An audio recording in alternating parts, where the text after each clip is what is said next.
So, Bill, when did the guitar come into your life? How did it come into your life? It came into my life from my mother's side. My father was full-blood Mohican. My mother was full-blood German, so I like bratwurst and wild rice. I mean, I like both cultures. Right. And my German uncle, he played some guitar. He was a hemophiliac, and he was an artist. And he for some reason, I used to sing a lot too. Before I played guitar, I was singing intensely. One of the songs I remember singing in 1964, early '64, was a Perry Como tune, which I learned in Italy. My dad was in the army, and we lived in Vicenza, Italy in those days. Right. He came back to the States when the Beatles were just coming on. But was Perry Como had a tune called "Catch a Falling Star." Oh yeah, I remember that. Put it in your pocket. Sorry to say, I remember that. And so I learned that tune, and of course I didn't sing it that tone. I was catch a falling. Right. Little kid, but I was singing songs, and my cousins were going like, "Wow, you can sing, man!" And he had this old Gibson guitar that he gave me, and he said, "I want you to have this guitar." And of course, I couldn't play it. I was still pretty young, 9, 10 years old. Right. And I was always an open person, and I still am. I'm watching myself now, but I trusted everybody back then, and I still somewhat, not as much anymore. Right. But anyways, I went outside, and there were these 2 little girls that lived next door to us, and they were always teasing me and stuff. And they said, "What's that?" I said, "It's my new guitar. My uncle gave it to me." Right. Oh, open up the case. They did, and they jumped on it and broke it into 100 pieces. No. I'll never forget. That was the most traumatic thing. Jeez. So I'm like that, and my other uncle said, "Don't worry, I'll get you another guitar." So I got my next guitar, which was not an acoustic, it was an electric. It was a hollow body, and my life started to change because I heard I could plug it into a Sears amp, and there became my career to want to just experiment. I never had a lesson in my life, so I couldn't afford Totally lessons. self-taught. Yeah, just by note, string by string.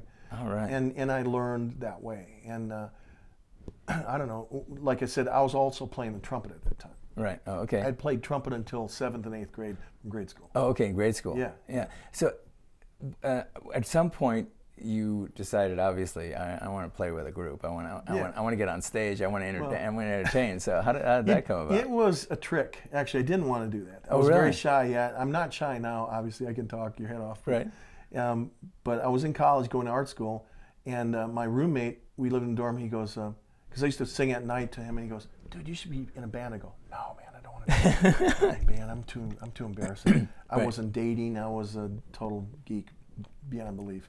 And he goes, "Dude, you got to be in a band." I go, "No."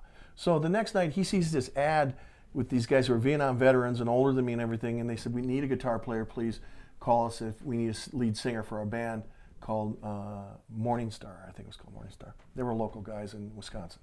And he said, "I called on your behalf, Bill. Hope you don't mind." I go, "What? You idiot!" And the door in the dorm is knocking, and these 4 guys show up, and they go, "How are you?" And they're all older guys, and they were farmers' sons. One was Dean Olson, John Drake. I can't remember the other guys, but they were all from the country. And but they played rock and roll. They said, "Can you play with us? We heard your message." I go, and I didn't want to tell them that was my roommate. It was a lie. So I was sitting there with my guitar, very embarrassed. They said, "Well, just why don't you audition for us?" I go, I was shaking again, and I said, "Okay." I said, "I only know," and I did. I only know 3 parts of 3 songs that I could do well. One was instrumental version of Little Wing, Jimi Hendrix. Okay. I didn't sing it, but I played that, and they go, "Whoa, you're a good guitar player." I said, "All right." And I sang an America tune. I think it was "Horse with No Name," and then I sang a Beatles tune, and I think it was. It was an old love song. I can't remember. Right. No, it was Norwegian Wood. Norwegian, Wood. okay. So, I once had a girl. So You have a good memory, by the way. I remember those songs because they're the 3 I knew. So they go, "Wow, you got a good voice. You're hired." I go, "Hired?" And they said, "We're practicing tomorrow night in this gym." And before I knew it, I'm in this band, and I'm singing lead in a rock band, and it was so much fun. I didn't want to make it a career, though. Right. You did not. Honest, Odell, when I played, it was just fun. And I just played these tunes by Grand Funk Railroad, and they had a list, and we would sing these songs and play in little bars in Wisconsin. I made $75 a night, and I was like, "This rocks." You're making money. But the things changed when a bar owner one night comes up to me, and he goes, "What are you doing in this band?" I go, "I'm singing lead." He goes, "No, I mean, your other guys are not really that good." I hate to tell you this. He says, you got something else. You need to go somewhere else, Bill. You need to think about being a professional." I go, "No, I don't want to do that. I don't want to do that." But eventually I did. I quit, and I ended up in my first years I moved back to Milwaukee, and I started singing in little clubs, coffee houses. And one night, these two guys came in, and I didn't recognize them at first, but I thought, people were talking to him and taking pictures with him, shaking their hands. I'm like, right. What was this? I kept playing. Guy comes up to me, he was African American. He goes, man, you're just wonderful. He had a Jersey accent. How are you? You're just wonderful. Yeah, it's weird to hear an African American have a Jersey accent. Right. Like, wow, who are you? You know, and it was Richie Havens. Oh, really? Yeah. Oh, wow. And I'm like, Richie Havens, oh my gosh. And then Arlo Guthrie was going through, and Arlo was there. Oh, my. And before I knew Whoa. it, I was on the road with both of those dudes. And they said, can you open up for us? And it opened up my life to folk music. To this day, Richie and I, he's passed away now, but we were best friends. And I'm still in love with Arlo Guthrie. He respects me, I respect him, I love him. And they turned me on to everybody, including a guy that affected me too was John Hartford. He opened up a lot of gigs for me. And then I met John Prine, I met Nancy Griffith, I met, you name it, all the folkies that I loved and adored. So that was your folk? It was a folk network. So I went from playing local rock to the folk scene, from the folk scene to Nashville, where I met Vince Gill, Vince is the most awesome, in my mind, the greatest superstar that I've ever met in that town. Wow. He loves it. I love his music. I was able to play a TV special with him. And the other guy that got me into Nashville, between the folk and the country, was Michael Martin Murphy. Michael Murphy was living in New Mexico at the time. And he bridged the gap. He actually got me my record deal with Warner Brothers. And so here I'm thinking I'm going to be a country artist or a folk artist. And I became myself. I became Bill Miller on the Red Road. I thought, well, who's going to like this? I'm a native. I'm just singing my songs. And right. It was before the whole Native American music scene. Right. Really, I was on the forefront of it. Yeah. And so was our Carlos Nakaiwa. He's playing flutes, but I was playing guitar and flutes. But we didn't know it would start a native thing. And so when that happened, I get this call from the most oddest place. It was a promoter in Phoenix, Mesa. I said, can you please come out and open for this band? We're doing a thing against the University of Arizona. They're trying to take this sacred mountaintop and make it an observatory tower. We're going to fight against it. I said, sure.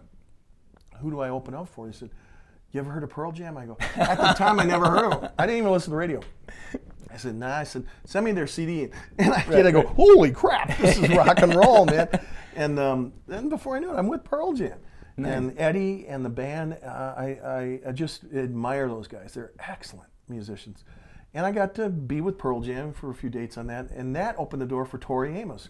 Tori Amos called me, and I toured with her for 290 dates.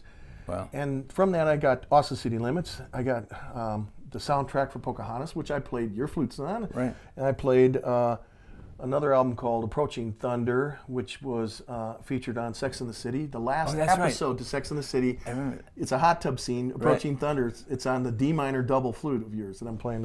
It's a flute piece. I'm like, what is this? Sex and the City, native flute. I love that. Yeah. And it just opened doors. Music has been more than a career for me. It became a deeper part of my identity, and to this day, the deepest part of my healing. You know, recently lost my most beautiful son. Not my most beautiful, I've two other sons, but he was beautiful to me in the way that, I mean, he's a musician. My other son's musical too. Justin is an incredible player and songwriter. But I'm just saying, Garrett, to lose a son, I don't ever want to lose Justin. Oh my gosh. I don't want to ever lose Jake. That's got to be one of the hardest things. It was an incredibly painful, but a beautiful merging of who I am. Who was I to Garrett? Who was Garrett to me? So music was important to him, it's important to me. So what I'm saying is music to this day helped me heal my loss of my son. Music's going to propel me into the future. Music brings me into people's homes when I'm not there. You know, they're playing my CDs and they're like either praying or weeping, and it got me to the point where prayer is more than just folding your hands saying something that some church tells you to say.